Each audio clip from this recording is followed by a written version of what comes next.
Hello friends, मैं धीरज सैनी स्वागत करता हूं आपका आपके अपने YouTube channel universal institute of electronics and communications Rohtak में। जैसा कि पहले मैंने आपको बताया था कि इलेक्ट्रॉनिक्स के प्रोजेक्ट्स बनाए जाएंगे, जिसमें से हम 2 प्रोजेक्ट बना चुके हैं। एक तो डांसिंग लाइट वाला और उससे पहले एलडीआर स्विच वाला। तो आज हम चर्चा करेंगे क्लैप स्विच के बारे में। क्लैप स्विच कैसे बनता है, उसके अंदर कितने ट्रांजिस्टर प्रयोग किए जाते हैं और किस ट्रांजिस्टर का क्या फंक्शन होता है। तो सबसे पहले तो मैं आपको उसका सर्किट बना के दिखाऊंगा, पेपर पे ड्रा करूंगा, और उसके बाद प्रैक्टिकली बने हुए सर्किट के साथ में उस सर्किट से ये दिखाया जाएगा आपको कि कौन सा पार्ट कौन से ट्रांजिस्टर के साथ कैसे कैसे जुड़ा हुआ है और अंत में वो कैसे काम करता है सप्लाई देने के बाद। तो शुरुआत करते हैं।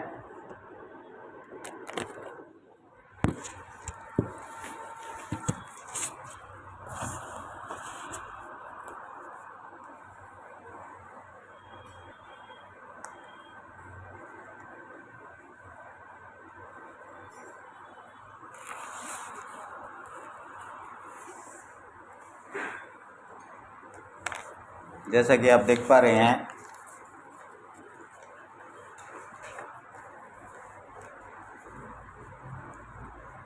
ये हमारे पास में पेपर है। अभी मैं इसका कैमरे की लाइट ऑन कर देता हूँ।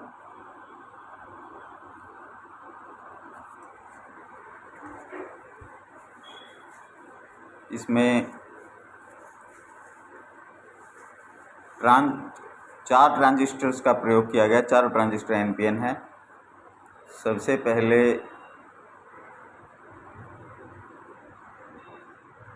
ट्रांजिस्टर्स के सिंबल बना लेते हैं।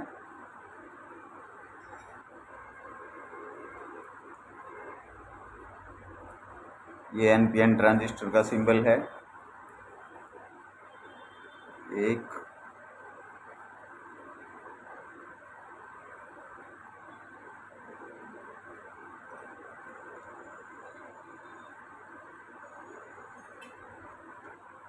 ये भी एनपीएन ट्रांजिस्टर का सिंबल है।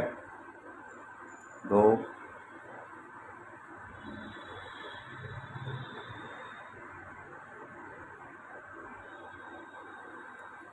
ये भी एनपीएन ट्रांजिस्टर का सिंबल है।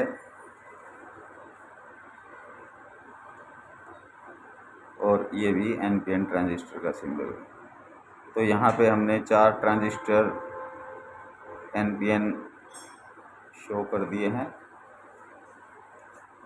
जैसा कि बताया था कि चारों ट्रांजिस्टर के जो एमीटर होते हैं उनको नेगेटिव वोल्टेज दी जाती है। तो ये लाइन जो ड्रा की गई है ये नेगेटिव की है। ये T4 है, सबसे लास्ट वाला। ये T3 है। ये T2 है और ये T1 है। चारों ट्रांजिस्टर्स के जो एमीटर हैं वो नेगेटिव लाइन में जोड़ दिए गए हैं।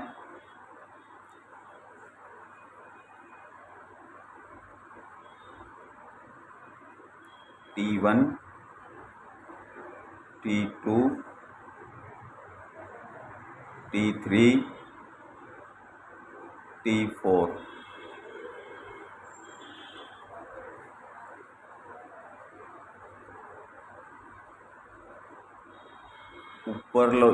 ऊपर वाली जो लाइन ड्रा की जा रही है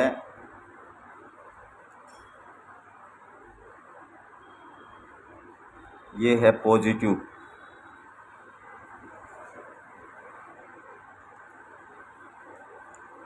तो सबसे पहले T1 के कलेक्टर को बाइसिंग वोल्टेज देंगे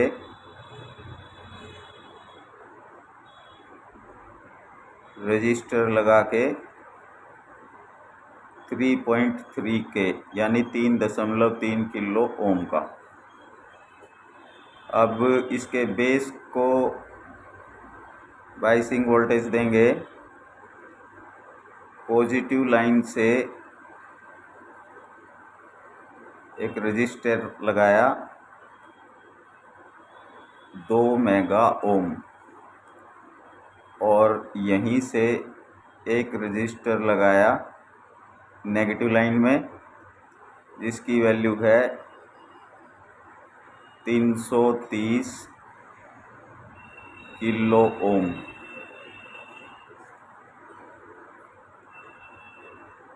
अब यहाँ पे एक कैपेसिटर लगा दिया, इसकी वैल्यू है 0.01 माइक्रोफैराड।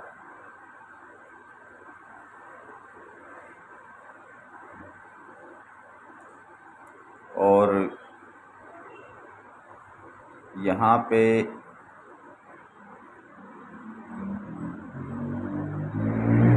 लगा दिया गया है माइक, जिसका नेगेटिव सिरा नेगेटिव में, पॉजिटिव सिरा 0.01 के कैपेसिटर पे। और इस माइक को सप्लाई देने के लिए पॉजिटिव से एक रजिस्टर लिया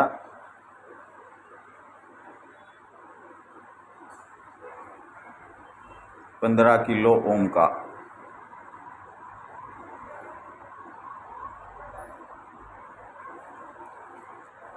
तो सबसे पहले ये T1 का फंक्शन तैयार हो गया है, इसकी बाइसिंग कंप्लीट हो गई है।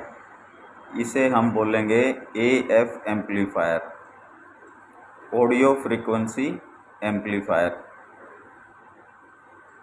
जो हम जैसे ही यहाँ पे क्लैप बजाएंगे तो यहाँ पे साउंड वेव्स आएंगी, आवाज़, जिसको माइक बदलेगा ऑडियो फ्रीक्वेंसी में। वो ऑडियो फ्रीक्वेंसी यहाँ से होते हुए कैपेसिटर लगा के ट्रांजिस्टर के बेस पे भेज दी। ये ट्रांजिस्टर इसको एम्पलीफाई करके कलेक्टर से आउटपुट निकालेगा और फिर जहाँ जहाँ इसकी आवश्यकता होगी वहाँ वहाँ इसको भेज दिया जाएगा। तो सबसे पहले कलेक्टर से एक कैपेसिटर लगाया और इस फ्रीक्वेंसी को आउट किया। अब T2 की बाइसिंग करते हैं।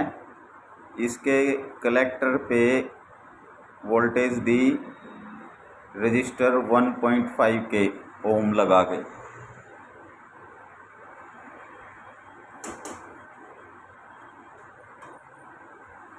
वन 1.5 के ओम और इसके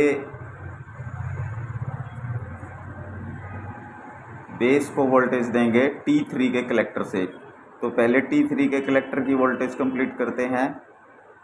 T3 के कलेक्टर पे भी एक रजिस्टर लगाया, उसकी वैल्यू भी है 1.5 किलो ओम यानी 1.5 किलो ओम। अब दोनों ट्रांजिस्टर के कलेक्टर पे वोल्टेज आ चुकी है। इसके कलेक्टर से T2 के कलेक्टर से 10K का रजिस्टर लगाया और T3 के बेस की बाइसिंग कर दी। यानी T3 के बेस पर जो वोल्टेज जाएगी T1 के कलेक्टर से, ये रजिस्टर की वैल्यू है 10 किलो ओम। अब T2 के बेस पर जो सप्लाई आएगी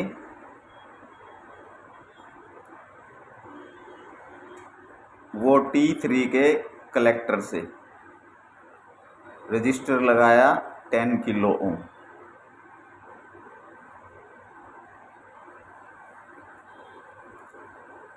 तो जैसा कि हम देख पा रहे हैं, दोनों ट्रांजिस्टर के कलेक्टर को वोल्टेज दी गई 1.5 किलो ओम रजिस्टर लगा के, और एक दूसरे के बेस की बाइसिंग एक दूसरे के कलेक्टर से रजिस्टर लगा के की गई है। तो ये कहलाता है स्टेबल मल्टी वाइब्रेटर।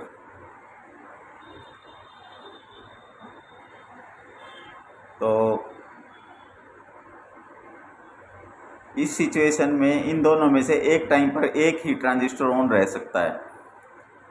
तो मान के चलो जैसे ही हमने दोनों ट्रांजिस्टर को वोल्टेज दी, अगर ये ट्रांजिस्टर ऑन हो जाता है तो इसके कलेक्टर पर बेस पर वोल्टेज आ जाएगी, इसके कलेक्टर की वोल्टेज डाउन हो जाएगी। कलेक्टर की वोल्टेज डाउन होगी तो उसके बेस को कुछ नहीं मिलेगा, यानी उसके बेस पर वोल्टेज बिल्कुल कम मिलेगी। और NPN ट्रांजिस्टर के बेस की वोल्टेज घटेगी तो कलेक्टर पर वोल्टेज आ जाएगी, कलेक्टर पर हाई वोल्टेज आएगी। वो हाई वोल्टेज इस रजिस्टर से होते हुए इस ट्रांजिस्टर के बेस पे आई तो ट्रांजिस्टर की बाइसिंग कंप्लीट होगी। ये ट्रांजिस्टर ऑन है इस टाइम पे और ये ट्रांजिस्टर ऑफ है, क्योंकि उसके बेस को बाइसिंग वोल्टेज नहीं मिल पा रहे हैं। क्यों नहीं मिल पा रहे हैं? क्योंकि T2 के बेस पर वोल्टेज आए हुए हैं, जिसकी वजह से इसके कलेक्टर के वोल्टेज ड्रॉप हो गए हैं और T3 के बेस पर कोई वोल्टेज नहीं आ रही है। अब अगर हम इस ट्रांजिस्टर के और इस ट्रांजिस्टर के दोनों के बेस पर नेगेटिव वोल्ट का टच दें तो वो तो पहले ही ऑफ है, उस पर तो कोई फ़र्क नहीं पड़ेगा। T2 के बेस पर जैसे ही नेगेटिव वोल्ट आएगी, इसके बेस की वोल्टेज 0 हो जाएगी, इसके कलेक्टर के वोल्टेज बढ़ जाएंगे। वो वोल्टेज इस 10K ओम के रजिस्टर से होते हुए T3 के बेस पर जाएंगे। T3 ऑन हो जाएगा, इसके बेस पर वोल्टेज डेवलप हो जाएंगे, बढ़ जाएंगे, इसके कलेक्टर के वोल्टेज ड्रॉप हो जाएंगे। और कलेक्टर के वोल्टेज ड्रॉप होंगे तो जो दूसरा 10K ओम का रजिस्टर लगा हुआ है वहाँ से T2 के बेस पर वोल्टेज आने बंद हो जाएंगे। यानी कि इस समय T2 ऑफ हो गया है और T2 ऑन हो गया है। जो ट्रांजिस्टर ऑन होगा उसके बेस पर वोल्टेज मिलेंगे और कलेक्टर पर वोल्टेज नहीं मिलेंगे, यानी कि बेस पर ज़्यादा वोल्ट मिलेंगे, कलेक्टर पर बिल्कुल कम। और जो ट्रांजिस्टर ऑफ होगा उसके बेस पर वोल्टेज नहीं मिलेंगे और कलेक्टर के वोल्टेज बढ़े हुए होंगे।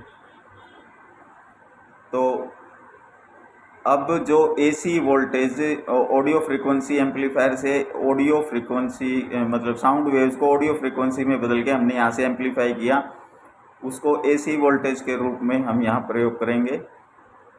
इस कैपेसिटर से T2 के कलेक्टर पर एक रजिस्टर लगा दिया फीडबैक के लिए 1 मेगा ओम। अब इस कैपेसिटर के जो आउटपुट पर AC वोल्टेज आएगी उसको एक डायोड से DC में बदलकर T2 के बेस पर देंगे और डायोड का कैथोड AC वोल्टेज की तरफ लगा हुआ है, तो डायोड नेगेटिव साइकिल को पास करेगी, पॉजिटिव को पास नहीं करेगी। यानी जब नेगेटिव साइकिल आएगा तो ये फॉरवर्ड बायस में होगी, पॉजिटिव साइकिल आएगा तो ये ऑफ हो जाएगी। तो ये बेस पे क्या देगी? Negative voltage. इस कैपेसिटर की वैल्यू है 0.02 माइक्रोफैराड। अब दूसरा कैपेसिटर भी यहाँ से हमने ले लिया, उसकी वैल्यू भी है 0.02 यानी 0.02 माइक्रोफैराड।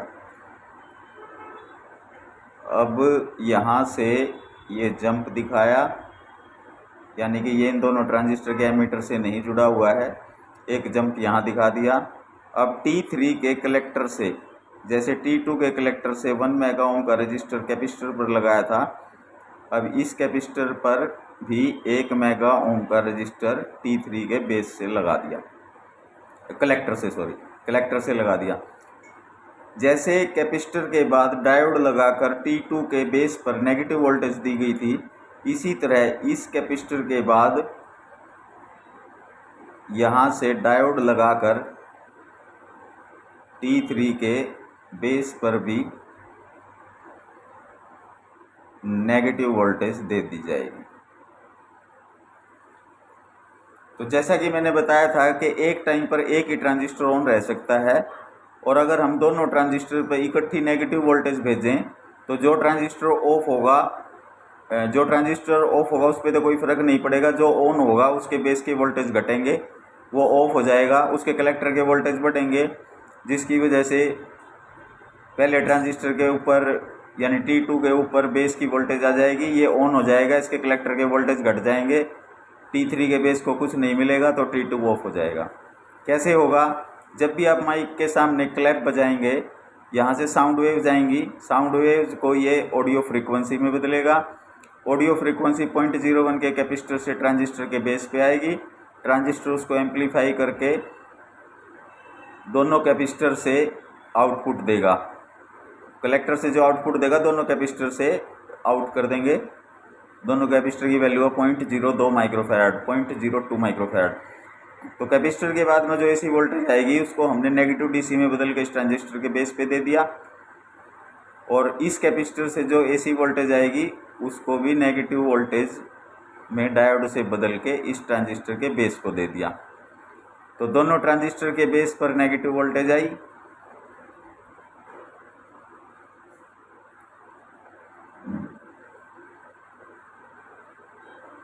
अब अगर T2 ऑन है और T2 ऑफ है तो दोनों के बेस पर नेगेटिव वोल्टेज आई। तो जो ट्रांजिस्टर ऑन है उसके बेस पर नेगेटिव वोल्टेज आते हैं, उसके बेस के वोल्टेज घट जाएंगे।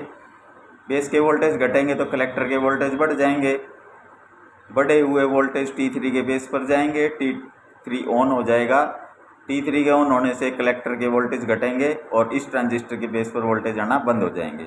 यानी यहाँ पर वोल्टेज 0 हो जाएगी, घट जाएगी, और कलेक्टर की वोल्टेज बढ़ जाएगी जो उसके बेस पे जाके उसकी बाइसिंग कंप्लीट कर देगी। दोबारा से क्लैप बजाओगे, फिर वही एसी वोल्टेज यहाँ से एम्पलीफाई होके आएगी। इसके बेस पर भी नेगेटिव वोल्ट आएगी, इसके बेस पर भी नेगेटिव वोल्ट आएगी। अब ये तो पहले ही ऑफ है, इस पर तो कोई फ़र्क पड़ेगा नहीं। वो ट्रांजिस्टर ऑन है, उसके बेस पर वोल्टेज है, ये नेगेटिव वोल्टेज आएगी और उसके बेस के वोल्टेज को ड्रॉप कर देगी। ट्रांजिस्टर ऑफ हो जाएगा, उसके कलेक्टर के वोल्टेज बढ़ जाएंगे। बढ़े हुए वोल्टेज इस रजिस्टर से होते हुए T2 के बेस पर आएंगे और अब T2 ऑन हो जाएगा। इसके कलेक्टर के वोल्टेज घट जाएंगे, T3 के बेस को कोई वोल्टेज नहीं मिलेगी। तो हमने एक बनाया AF एम्पलीफायर, दूसरे 2 ट्रांजिस्टर लगा दिए स्टेबल मल्टी वाइब्रेटर।